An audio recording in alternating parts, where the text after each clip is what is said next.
Handling objections on a daily basis is part and parcel of your job. This video is for you. I've got 8 tips for you. Very simple, very easy to follow. So let's get into it. Number one, show empathy. Every time you receive a complaint, it's really important that you show empathy to the client. For example, if the client is calling because the package he or she is expecting has not arrived on the date when it's supposed to arrive, very simple. Rather than saying, oh, it's not arriving today because there's some delay with the transport, just wait for a few days. There's no empathy on that language. Instead, if you're obviously dealing with a frustrated client, the best approach is always express yourself with empathy. I can understand how that would make you feel. I would feel the same way. These are the empathy introduction. This is the tone that you want to use when you're actually handling frustrated or a complaint. For that particular example, a package did not arrive on the date the client is expecting it to arrive. Number two, use positive language. Now, it's already a bad news that the package did not arrive on time. Instead of saying, oh, it didn't come today, I'm sorry, maybe tomorrow. And I have experienced that as the customer on the other line, where I have to follow up on my package or lost package, whatever it is. We call customer service for support. And the worst thing that I could even get from that call is when the customer service does not show empathy, but at the same time does not use positive language. So how do we use positive language in a situation like that? For example, I understand you were expecting the package to arrive today. I do apologize for the slight delay. Instead of saying, oh, it's just wait for it tomorrow. Just wait for a few more days. And if you actually experience this yourself, please feel free to share on the comment section and how that made you feel as a customer. And we don't want to feel like that. We've already have a bad experience and we're already frustrated about delay of the package. And the last thing we want is for the customer service to have no empathy and to just simply use a very flat negative tone. And that is actually our tip number two. Number three, communicate clearly and simply. Okay, what does that mean? Have you ever experienced when the customer service go around the bush? Just go around the bush and the whole conversation became even more complicated than it already is. So this is a very common practice, and this is something that we need to take note of as customer service. Instead of saying, okay, based on the terms and condition item number 5, and then you read the terms and condition from the actual terms and condition sheet that you have, instead of doing that, what you can do is to basically communicate clearly and simply by using your own simplified words. So if you're planning on explaining terms and conditions section number 5, for example, because that will clarify the complaint of the client. Instead of reading that to her or to him, what you do is you understand the terms and conditions, just explain it in your own words. Because then the client will not feel that he or she is speaking to a robot.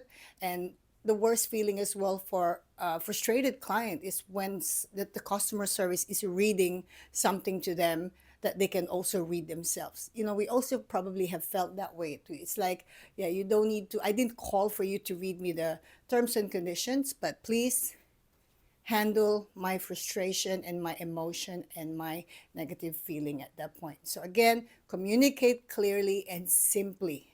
Don't need to overdo it, but just make sure the client is understanding what you're trying to explain in your own words and it pacifies the situation. Okay, number four, product knowledge it has to be 100%. You cannot be a customer service, or you can't be handling complaint if your product knowledge is 50% or 60%. And therefore, having said that, sometimes the complaints is coming from the client not fully understanding what they purchase, and they didn't use it properly, or they are not fully aware of how that works. So as a customer service or a salesperson handling complaints based on that, always remember that your product knowledge can also pacify the complaint, and you can use that as a tool to ease the frustration of your client. For example, your client's frustration is, oh, I can't book this voucher. I wanted to use it on Christmas Eve. And because the client may not be aware that Christmas Eve is actually a blockout date, so he or she is not able to utilize that voucher, that kind of thing. So really use that approach as, okay, you understand that on the product knowledge that is actually a blockout date. Apply again using positive language instead of saying, oh, Christmas Eve you cannot use it. Don't just flat out give it that hard and negative to your frustrated client. So instead, you say, Mrs. Lim or Mrs. Smith, I'm happy to let you know that apart from Christmas Eve as a blockout date, there's many other dates you can use it as early as January. So let me help understand the best date for you, and let me assist you with that. That is a good customer service approach. You instantly provide solution, and you obviously ease the frustration of the client. So remember, product knowledge is very important as well to ease the frustration and to handle complaint. Okay, next tip will be very basic, super friendly and super sincere tone. Very, very important, guys. When you're in the handling a complaint of a frustrated client or customer, use the most sincere tone and friendly. That makes a difference. It always works. When you use the right tone, it alleviates the pain or the anger or the frustration of your client. So always be mindful of the tone that you use, and do your best to have your sincerity come across on your tone, and the client would say, okay, because if they feel that you're equally annoyed, how many of you experience that when a customer service tone sounds annoyed and not so friendly, and they almost feel like it's a big favor that you owe them, that they're trying to assist you with your issues. And we don't want them to feel like that. It doesn't solve the problem. In fact, it added more problem or complaint on that particular scenario. Next tip, guys, number 6, manage your client's expectation. So again, as whenever you're handling a complaint, the reason for complaint is the expectation was not met. Whether it's service, whether it's the product, whether it's the pricing, whatever it is, or whether it's a terms and condition, whatever it is, just keep in mind that your job as the person on the other line in charge to handle that particular objection is to manage his or her expectation. And how do you do that? For example,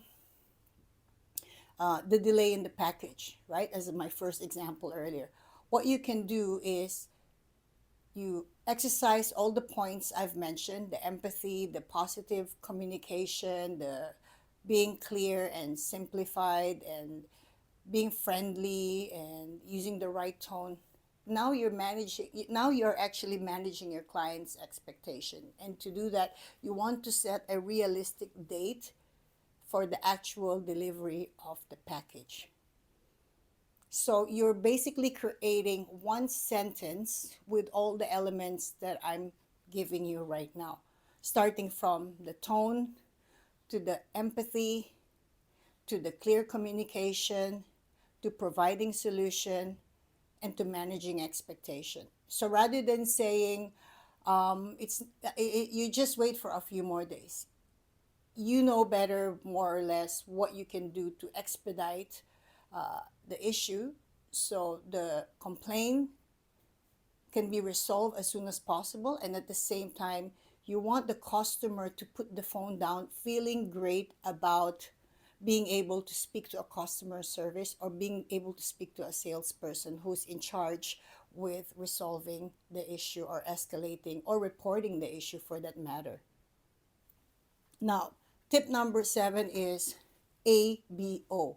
Always be organized. As a salesperson slash customer representative or customer service representative, you need to be always organized. What do you mean by being organized? Very simple. You have to have clear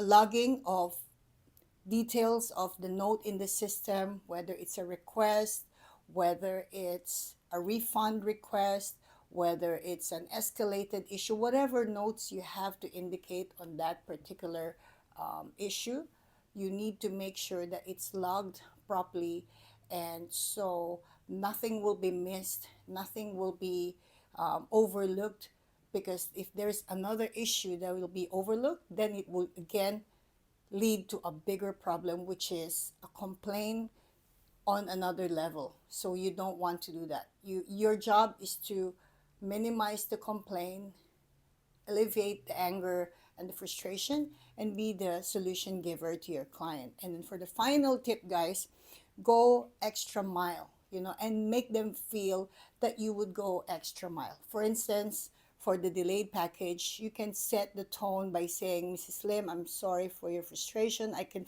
understand how you feel. I would feel the same way if I'm also expecting the package to arrive today. I have already informed our team and make sure that this will reach you in 2 days' time. And I hope that if there's anything else that you need with my assistance, please feel free to reach out to me. And again, my name is Majoy, and I'm happy to assist you anytime. Is there anything else that I can help you with today? That's the exact format of a customer service that would ease the pain and the anger, but also provide solution. And tapping all those 8 tips I've just shared with you guys is something we can use as salespeople as well, and telemarketers and appointment setters. Anytime we're in contact with a person, with a human being, there will always be frustration and complaint. So I hope those 8 tips, very basic, very easy to follow, I hope that helps you. And I will see you on the next training session. And again, please feel free to put your comments on the comment section. I would love to know what sectors and what industries you are. The channel is growing day by day, and I appreciate that. And I will see you guys on the next training session. Have a good day.